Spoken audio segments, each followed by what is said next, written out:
MP daily blog থেকে বলছি। দেখো আজ আমি পটলের তরকারি বানাবো। কষা কষা পটলটা আমি কড়াইতে দিয়ে দিয়েছি ভাজতে।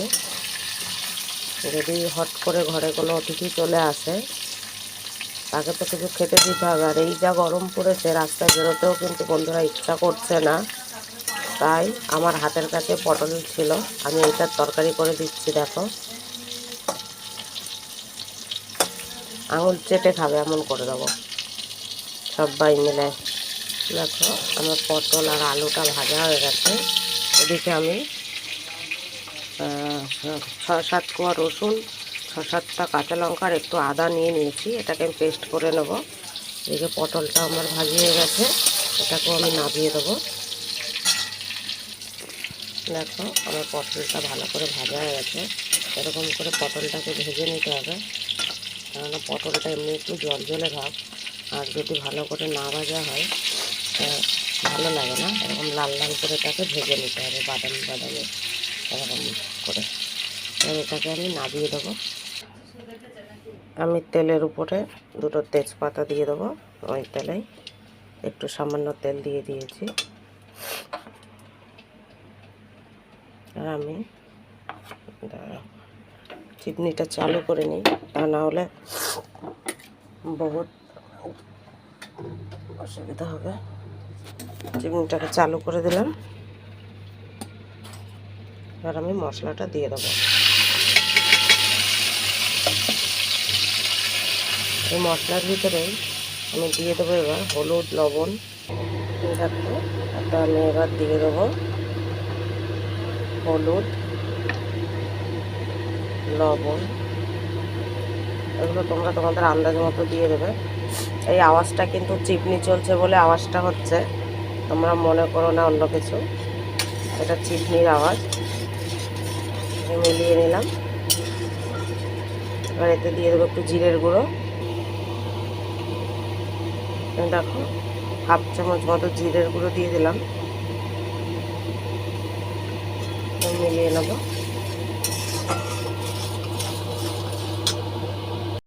দেখো মশলাটা আমার কষানো হয়ে গেছে। এবার আমি এতে দিয়ে দেবো সামান্য একটু চিনি, সামান্য চিনি। এতে কিন্তু মিষ্টি হবে না। আর এইটা তরকারির মধ্যে এতে মশলাপাতিতে একটা খার টাইপের থাকে, সে খারটা কেটে যাবে আর তরকারির টেস্ট বাড়িয়ে দেবে। দেখতেই পাচ্ছ মশলাটা আমার কষা হয়ে গেছে। আর আমি এতে দিয়ে দেবো ভেজে রাখা পটলগুলো।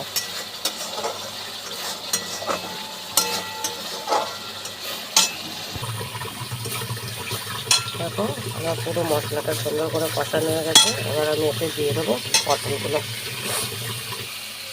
আর দিয়ে দেবো সামান্য একটু জল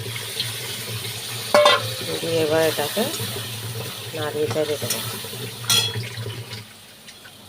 আমরা কিন্তু তরকারিতে কোনো গুঁড়ো লঙ্কা বা লাল লঙ্কা ব্যবহার করি না। দেখো পুরোটাই কিন্তু কাঁচা লঙ্কা দিয়ে করছি। তোমরা যদি এইভাবে করো, বাড়িতে হঠাৎ করে লোকজন এসে গেলে এরকম করে করে খাইয়ে দেখবে, আঙুল চেটে পুটে খাবে। তরকারি খুবই খুবই টেস্টি হয়। হাতের কাছে মাছ মাংস কিছু না থাকলে দেখো এরকম একটা সবজি দিয়ে তোমরা এরকমভাবে একটা তরকারি করে নিতে পারো। দেখো সবজিটা দেওয়ার পরে কিন্তু মশলাটা সুন্দর করে তার গায়ে লেগে গেছে, মানে কষানো হয়ে গেছে, মশলা থেকে তেল ছাড়তে শুরু করেছে। এবার আমি দিয়ে দেবো জল।